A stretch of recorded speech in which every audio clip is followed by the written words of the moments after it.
Let's play. But look, thank you, but my life is hopefully far from over. I've just turned 50 years of age, so hopefully there's another at least 50 years in me to get to 100, not out. But look, life's a journey and we're all a work in progress. We're never the finished product, and every day is a learning experience and a learning opportunity. So let's play.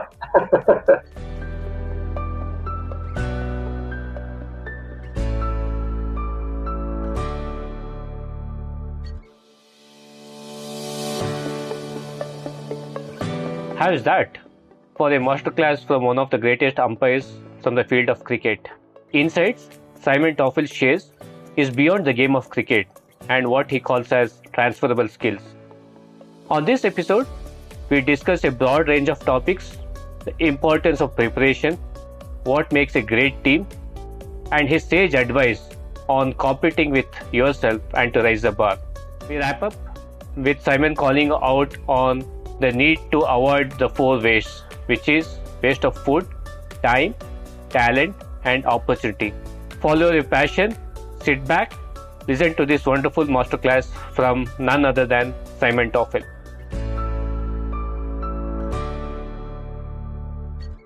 Hello listeners, I have a difficult task on hand today. I got to keep the question straight, else run the risk of being taken off the attack. Yes, we have one of the greatest cricketing umpires in the history of sports. We have Simon Taufel, winner of ICC Umpire of the Year for 5 consecutive years. Simon, it's an honor and privilege to have you on Inspire Someone today. Thanks for joining us today. Shukrant, nice to be with you, and hello to all of your listeners. I hope they're fit and well and coping okay with COVID-19. Yes, thanks for that. Simon, first up, congratulations on your life journey and accomplishments. We can't wait to hear from you the stories that you have seen on and off the cricketing field. In umpiring parlance, what do you say to get the game started? Let's play. But look, thank you, but my life is hopefully far from over. I've just turned 50 years of age, so hopefully there's another at least 50 years in me to get to 100, not out. But look, life's a journey and we're all a work in progress. We're never the finished product, and every day is a learning experience and a learning opportunity. So let's play. Let's play. Great. So Simon, they say success leaves trails, and that's very true in your case as well, because you couldn't have risen to the top and achieved what you have achieved without deliberate action and practice. Walk us through the process that helped you to be at the top. Shukrant, look, I was lucky when I started my first-class career as a cricket umpire. I would classify myself as an accidental umpire. I didn't go into umpiring with a particular vision or goal or objective to reach test match level. Purely I got involved through a bit of a challenge and a bit of luck, and I think in life we all need a bit of luck from time to time. For me, it was about being the best I could be and about only trying to compete against myself. And when I say I had a bit of luck, I grew up in an environment, umpiring-wise, with the New South Wales Umpires Association that had tremendous experience, knowledge, mentorship, intellectual property, call it what you will. People around me who were able to share and impart their knowledge, and provided I was smart enough to listen and to try new things, then the opportunities were endless. And I also think there's an element of being in the right place at the right time. And then I was able to tap into some of the great resources of Cricket Australia. And at that time, in the early 2000s, I think it's fair to say that the Australian team was the best side in the world for many, many years under the leadership of people like Mark Taylor through to Steve Waugh, then on to Ricky Ponting. And to be able to tap into their resources in the performance department, dietitians, fitness advisors, health and wellbeing strategists, and also just from the cricketing skill perspective, and to tap into those performance-minded individuals about what made them tick and what made them successful was incredibly important and, as I said, lucky. But outside of that, for me, it was about leaving a legacy. It was about probably taking on board someone like Bradman's ideology of always leave the game in a better position than when you found it. And it was never about me. It was about, the role of the umpire is to keep the focus on the cricket.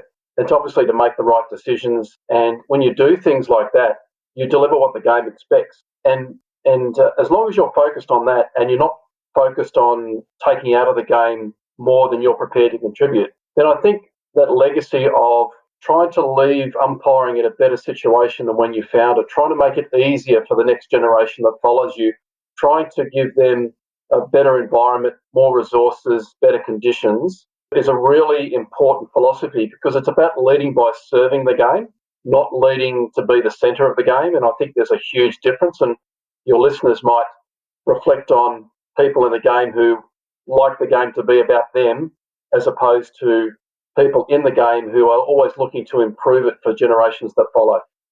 I think that's a great set of things. One is the environment you spoke about. One is you're not larger than the game itself. The game is larger. And three is having access and tapping the right resources. Yeah, and it's about those listening skills and that humility that you don't know it all, and being prepared to listen to smarter people than yourself and realise that there is an opportunity for you to get better and you don't know it all. And one of the great things about cricket as a sport is whenever we think that we've got the game figured out, whenever we think we've got it sorted and we score 100 or take 5 wickets or have a perfect day out on the field as an umpire, there's that one ball that comes along that's just too good for you, and it's a great leveler. So humility is a really important attitude that everyone needs to practice. And the important element also is the clarity of thought, right? To have that clarity saying that you're not bigger than the game. For you to get better is you got to kind of tap into the resources that is available. So how do you kind of develop that to kind of keep you ahead of the game? Well, Shrikant, I think it's really important that you understand what you're trying to do and what the game's about and where you want to go. And for that, you need to be really clear about, look, everything that you do has a sacrifice attached to it. And, time is our most precious non-renewable resource. So everything that we devote our time to has to be with a sense of purpose or reason or logic. And to be a cricket umpire, for example, for me, and then to aspire to spending 6 months on the road away from my friends and family, my normal life, as you will, it's a huge sacrifice of time, which has obviously an incredible amount of opportunity and rewards and, good things that happen. But there is always a downside. There's always a sacrifice. There's always a price to pay. And I think it's about being really self-aware and being really comfortable with what you're prepared to sacrifice to get what you want or you need, and to be really comfortable with that and then make a wholehearted commitment. I think some of us sometimes confuse commitment with sort of dreaming, or wishing. Well, there's a certain ideal that we want to achieve, a certain job, a certain car, a certain position in the company, or a certain role in cricket. Lots of people out there aspire to playing for India or representing their country. Now, that could be a wish or a dream, or it could be a commitment. And if it's a commitment, there's a huge amount of hard work, sacrifice, and self-discipline required to do that, to turn those wishes and dreams into a reality. So for me, it's about commitment. It's about being really comfortable in your skin and being really comfortable with the sacrifice of time and effort that you're prepared to put in. You talk about commitment, and in your wonderful book, Finding the Gaps, you write a lot about preparation before the actual match time. So walk us through your philosophy of preparation and its importance of being your best on game day. Yeah, you're right. I mean, you've touched on that book, Finding the Gaps, and really I've tried to share a lot of my messages and about what I've learnt through the game of cricket, and they're about transferable skills. So they're not cricket umpiring skills, they're not cricket skills, they are what I would like to think are transferable skills, and they apply to every one of us in everyday lives. And preparation for me is king, and I've outlined six key elements to preparation, they being planning, knowledge, fitness and diet, which is nutrition if you like, relaxation, focus, and the last one being self-development and self-evaluation. Now, I'm not going to walk you through all six. I would really encourage you to pick up a book and try to spend some time getting to know each of those six, but I'll touch on a couple and why I think they're important. For me, preparation, it's about being ready for when the opportunity comes along. For those of you that are familiar with the military, no one gives you the sergeant stripes if you don't earn them. And all of a sudden, in the cricket umpiring perspective, no one taps you on the shoulder and says, you are now an elite panel umpire, and so therefore you are now going to start to become an elite panel umpire. You have to be an elite panel umpire before they actually appoint you. You actually have to earn your promotion before you have it confirmed by a selector or the governing body.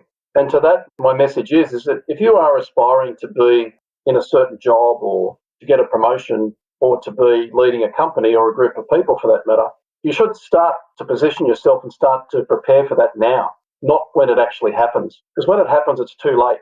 And I mentioned I'd touch on a couple of those key aspects. So for me, focus is really important.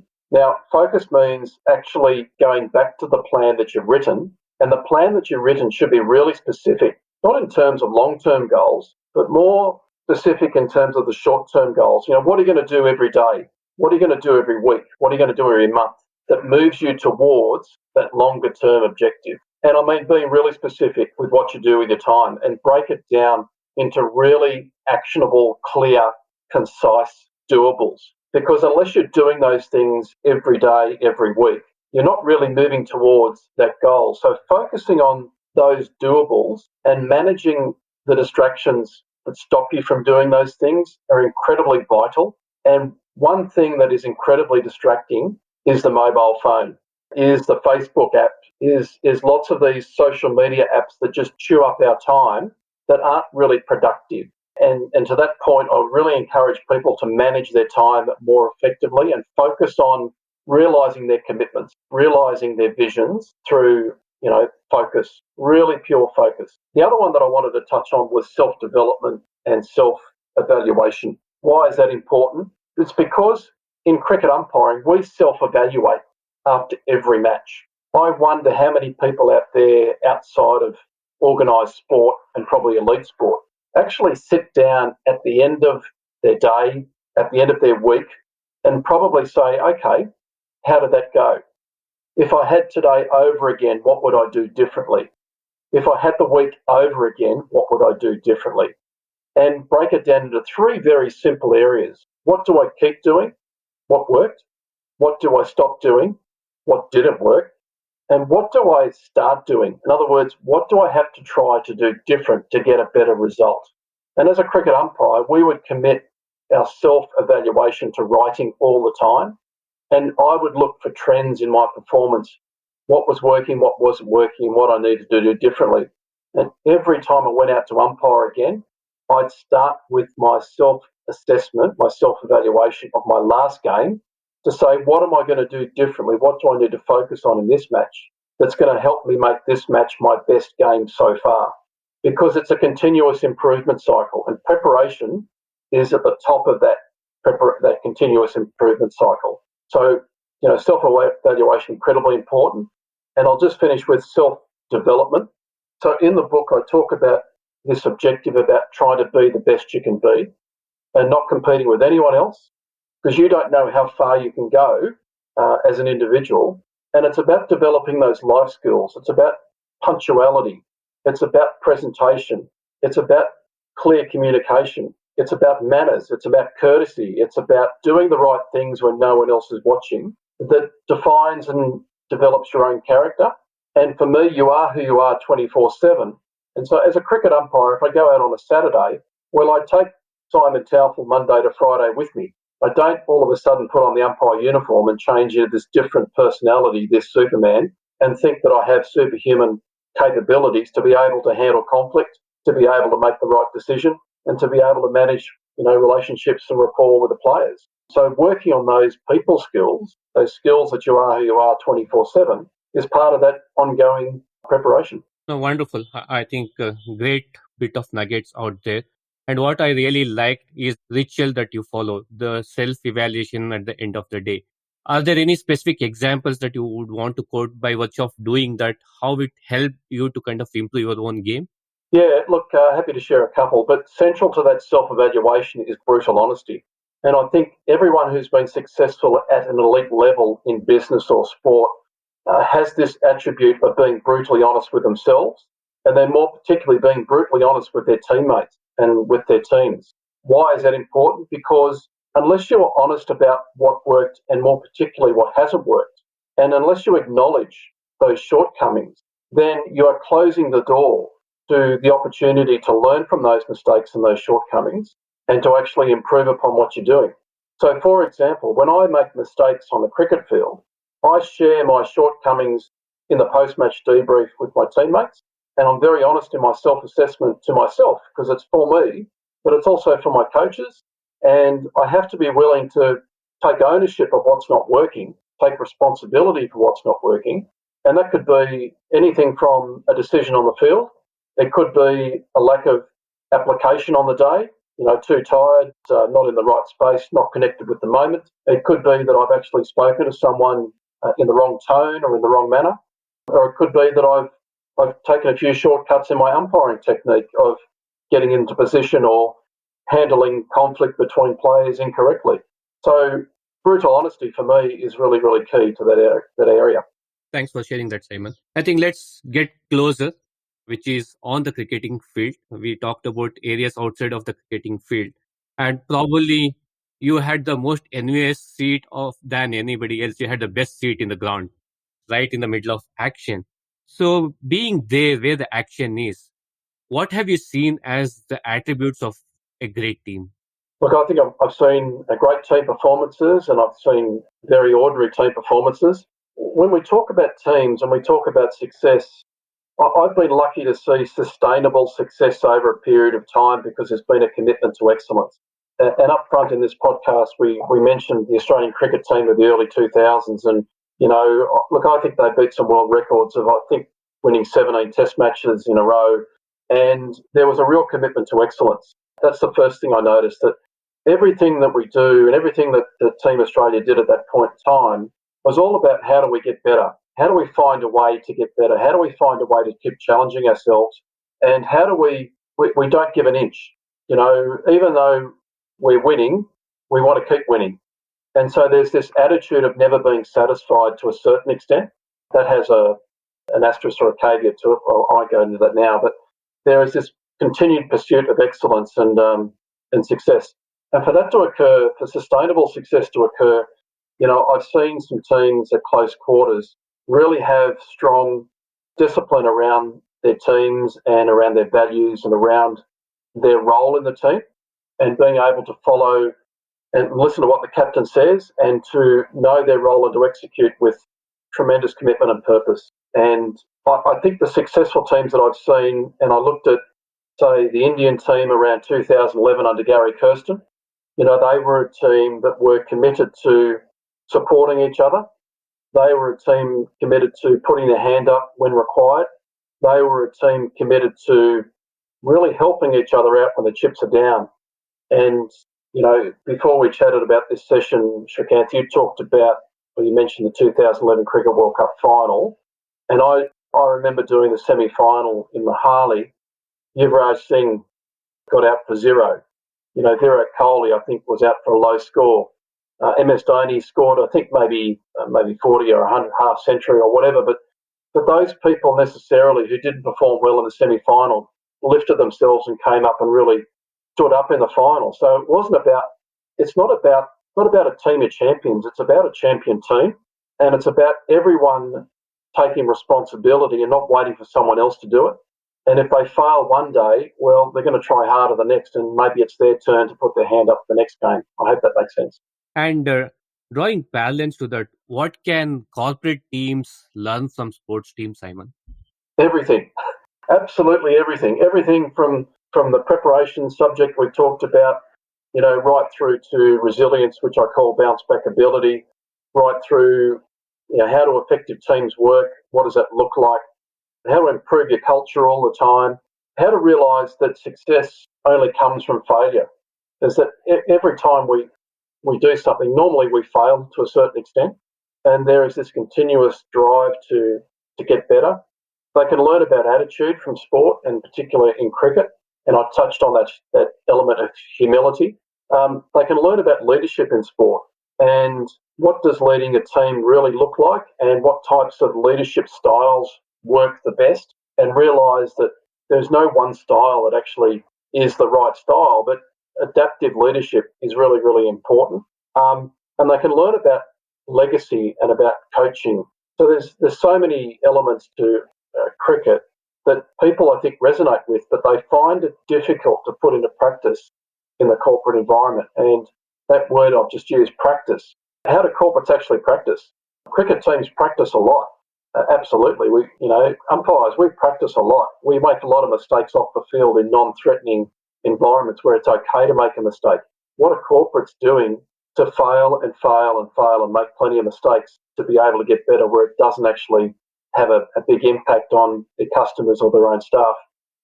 There's lots they can learn. So one last question on leadership before we move to the next segment. This is about the leadership traits, right? What have you noticed as the leadership trait in the most defining moments of the game? And for all of the listeners, particularly those in India, you were party to great cricketing moments of Indian sporting history. One was Yuvraj Singh's six sixes in South Africa, and then you officiated the 2011 World Cup finals where MS Dhoni hit the winning six. So how do you kind of put together all of this in saying that what defines leadership traits during these moments in the game? Yeah, look, I'll touch on a couple of those. One of the leadership styles that Steve Waugh, I suppose, demonstrated for me was to inspire confidence and self-belief in a lot of his teammates. And he was able, through his leadership style, to get the best out of a Brett Lee, to get the best out of a Shane Warne as a bowling pair, for example. Glenn McGrath, I think, was sort of self-driven from what I could see and from what I can gather. But I saw those other two players really lift and take added confidence and self-belief just by the way that Steve would put a lot more accountability onto them about their fields, and make them think about what are you trying to do here? How are you trying to get this batsman out? Okay, well, let's do it. And Steve would back him. And I think it's that unqualified support that just gives that player that ability to go beyond perhaps their potential. And if Steve Waugh believes in me, well, I should believe in me, so let's do it. And so that inspirational leadership is one style. The other style that I really resonated with was the leading by serving. It was about team success.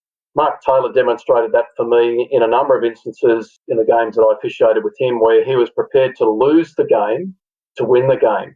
Or unselfishly, he declared on a personal score of 344 not out in Pakistan, where he needed one more run to beat Bradman's all-time scoring record at that stage, but he had to declare because he needed time to bowl the opposition out. And so it was about the team winning rather than his personal milestones. And I think you need to reflect on that and what do we draw from that, because his leadership style was about the team winning. And every corporate leader should be about making decisions in the best interests of the company, in the best interests of its staff, and in the best interests of its customers, not in the best interests of themselves. So think about that. And then when you've talked about Yuvraj Singh and you've talked about the World Cup final, leadership is about everyone accepting that they have a role to play as a leader and doing their best, doing their personal best to add value to the team. And while Yuvi might have scored 36 runs in an over, yes, that's a great moment in history, and yes, it's a real privilege to be at the bowler's end when that occurs. But more importantly, India beat England and got through to the final in that T20 series. And I think, and this is a question probably for Yuvraj, but had India not won that game, would the six sixes actually have meant as much to him? Probably not. And I think that goes to, the World Cup final in 2011, is that it's the combined efforts of a whole squad that actually gets you over the line. It's the depth of that team and the talent of that team. And there were some tremendous performances in that Cricket World Cup final. And I think Mahela Jayawardene, made a century for Sri Lanka in that final. Not too many people may remember that, but does that century really count for much? The fact that Sri Lanka didn't win and they put on a competitive total, but through, as I said before, a lot of really good efforts by Yuvraj and MS Dhoni and some of the bowlers. Zahir Khan, I think, took put some early pressure on the Sri Lankans. Leadership is about taking responsibility and putting your hand up, as I said before, and not leaving it to the next person, and putting in a performance that adds value to your team and contributes something rather than take something away. Let's talk about some of the questions for you, Simon. What has been the difference maker moment in your life, in your career? I don't think there's one moment that does that for you. I think I've touched on a couple of concepts here. One, you've just got to work hard. Two, I think you need to be incredibly disciplined. Three, I think you need a bit of luck. You need to be in the right place at the right time and do your best, and you can't do any more than your best. So you put all that together in the melting pot, and if something's not working, I gave away, I started a university degree, and I've spoken to many institutes and colleges about this in India already, but I started a Bachelor of Business degree straight after leaving high school, and I got to the end of year one, and I worked out that I didn't like it, and university wasn't for me. And I made the tough decision to actually walk away from it. I wasn't quitting, but I was leaving, and it was a conscious choice to leave. And I decided to do something that would take me down a different path. Had I not made that conscious decision, I don't think I'd be sitting here today as a cricket umpire talking to you about some of my other achievements. It's very unlikely to have happened. So, I think I've learnt, and you don't see this at the time that you come across these moments in your life. They're not plain and simple to you. They're always easy to look back on and reflect upon and say, gee, I'm glad I did that, or I wish I'd done that. It's always easier looking back than it is at the time. But my message from my learning would be to do what you love and love what you do. If you're doing something you don't enjoy, then chances are you're not going to be very good at it. You'll be okay, but if you love what you do, then I think you've got a greater chance to be better at it. So that may have been a pivotal moment when I decided to leave, my university education and take on an exciting role with a printing company that gave me lots of opportunities and freedom to explore cricket. My advice to young people is never knock back, never decline an invitation or an opportunity to try something new, because you just don't know where it's going to take you. And I think part of the challenge that I've got with my kids is to give them as much exposure to different things and to see what they gravitate towards and see what they love, and then let them go. Leave it up to them. Don't push them. And I think sometimes, particularly in India, I see some parents that put a huge amount of expectation on their kids to perform or excel in a certain area that may not be their calling, that may not be their passion. So I think that we really need to let our kids explore what they're passionate about, and then just support them and let them go. And similarly, one thing that really, really resonated with me from your book was the standard you work past is the standard you set, or the standard you accept. Yeah, look, it's connected with that element of discipline that I talked about. And, if you see something that's not right, whether it's someone's behaviour, if you turn up late to a meeting, if you don't call out the bad behaviour, then it becomes acceptable. It becomes the new normal. And if that's you, well, that's fine. But if you're talking about someone who is focused on becoming better, focused on achieving more, who has high aspirations to see how far you can go, then those little things that you walk past, those little bits of behaviour bracket creep, as I call them, then that becomes the new standard. And in the umpiring context, what that looks like is, well, if someone walks onto the field and doesn't tell you that they're coming back, and a substitute walks off the field and tells you they're not going, and you say and do nothing about it, well, that becomes the new standard. It becomes okay not to ask for the permission of the umpire. If the batsmen are calling for drinks after the end of every over, and you as an umpire don't say that's enough, you've just had a drink, no more, then that becomes the new standard. And so it's really important to have that strength and courage to call out behaviours that are not the right standard in your mind or in your view, but do that in a way that doesn't necessarily criticise the other person, but just brings them back into line. And same for yourself, the standards you set for yourself. And while you can't control other people, you certainly can control what you do. Absolutely. And that becomes your own gold standard, if that is the standard that you would want to live up to. Yeah. And for a lot of the listeners, particularly those in India who have great respect and great adulation for Simon, they would be interested to know, what is Simon doing post-cricketing tenure? Yeah, sure, Kat. So in 2012, I made obviously a conscious decision to leave international umpiring, but that was a 3-year decision. 3 years out from actually calling time in my international career, I'd been working with my boss at the ICC to look at ways that we could use my knowledge, my information, my talents to help the next generation. And we purposely worked towards creating a global coaching team and a performance and training role with the ICC, where I could help the next generation and hopefully have an impact together with the coaches to make it easier and support the changing role of the international cricket umpire. Now, that went from 2012 to 2016, and in the last 4 years I've had a role with Cricket Australia to do the same thing with match referees at a national level, and to write and deliver match referee accreditation syllabuses. And in the last few years, I've started a business around integrity, values, leadership, I've written a book as part of that journey, and to work with a lot of different people across all sorts of different spectrums. That includes sport, that includes officiating, that includes corporates, everywhere from the United States through to India, Singapore, England, Africa, Australia, and to try to give people the benefit of what's worked and what hasn't worked for me, and support their development, and to share those experiences and learnings with them so that I can help them get unstuck or to be the best that they can be. Wonderful. The world couldn't have asked for a better coach than you, Simon. Thanks so much for doing that to the human community. That's okay. I'm very humbled when you say things like that. I'm not quite sure that's deserved, but I do appreciate the sentiment behind it. So if Simon Taufel were to have a billboard message, what would that billboard message be about? Well, first of all, read the book because I think it's a great way for me to share some of those messages. And it's not about selling the book. It's about sharing the messages and the learnings. And as you alluded to, there's a lot of good things in that book, hopefully, that will challenge you. And that's probably my billboard message, is that I love challenging people. And I think you should challenge yourself. And by doing that, you move towards being that best version of yourself. And I mentioned before, you shouldn't be competing with others. You should be competing against your own standards and always trying to raise your own bar, because you don't know how far you can go. You don't know how good you can be until you try. And one of my pet hates is waste.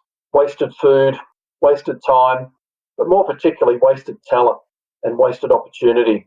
So I really encourage people not to waste time, not to waste food, not to waste their talent and their opportunity, and to really have a crack and to really follow what pleases you, what makes you enjoy what you do, and to have that real purpose of getting out of bed in the morning. So, time is very limited. Life can change in an instant, and I think it's really important to make the most of every day. So please don't count the days, make the days count. Super. Don't wait for the days, make the days count. Great. Simon, you have been on the other side of the sporting arena. You have been officiating matches, and you have shared some wonderful nuggets with us. It would be only appropriate to ask you what has been your individual, personal sporting moment that you cherish till date. Look, it's hard to narrow to one. It really isn't. It's too tough a challenge, but I'm very grateful for the opportunities that cricket has afforded me, even to the point where I'm lucky to be talking to you today about some of those experiences and some of those lessons, because I've been just a cricket umpire from Sydney who's done a few matches and been lucky enough to be in the middle with some fantastic cricketers and great grounds around the world. So there's no one for me, but your first of anything is really important and special. So your first one dayer, your first test match, all those sorts of things. But if you'd asked me what have been my best days of my life and which ones do I cherish the most, I'd always reflect on being present at the birth of my three kids and being able to realise that how special it is to bring a new life into the world and then be responsible for that, and appreciate the great gift that we've been given. And for that I mean that when I do reflect upon sport, it is a privilege, it's not a right. The game is not about us, the game will continue, the game will survive, and the game is not owned by one person, the game is owned by all of us. And I just think that I'd like to reflect upon how privileged I've been to be part of World Cups and test matches and one days and all those sorts of things. And just now focus on how can I help people as a result of all those lessons and learnings, and go to the next chapter. Wonderful. So Simon, Inspire Someone today is all about inspiration and creating ripples of inspiration. Definitely you coming on the show have inspired me, and I'm sure you would have inspired all of my listeners out here. What's your Inspire Someone Today message to all the listeners? Hopefully you've learned something from this podcast. Hopefully you've picked up a piece of gold nugget out of what we've talked through. And my inspired challenge would be, well, what are you going to do today or tomorrow and act upon that nugget of gold that's going to make you that little bit better than you were today? Because if you do nothing, then nothing changes. So my inspirational request, desire would be to do something that you've picked up on today and make tomorrow an even better day. And then when you make tomorrow an even better day, continue to make the following day a better one as well. Wonderful. Simon, thank you so much for coming on show and taking time and talking to me today. Dhanyawad, shukriya, Andrew. And don't forget to share your views. You can send me a voice message by clicking on the link shared in the show notes, or send me an email at inspiresomeonetodaypodcast@gmail.com. Thank you for listening into today's edition of Inspire Someone Today. It's been a privilege to bring in these conversations. If you like this episode and have any feedback or comments, do mail me at inspiresomeonetodaypodcast@gmail.com. Inspiring someone is like creating ripples around us. If you like what you listen, feel free to share them and let's create ripples of inspiration. Do not forget to follow me on my Instagram handle @InspireSomeoneTodayPodcast for all the latest updates. This is Srikanth, your host, signing off, and until next time, keep inspiring.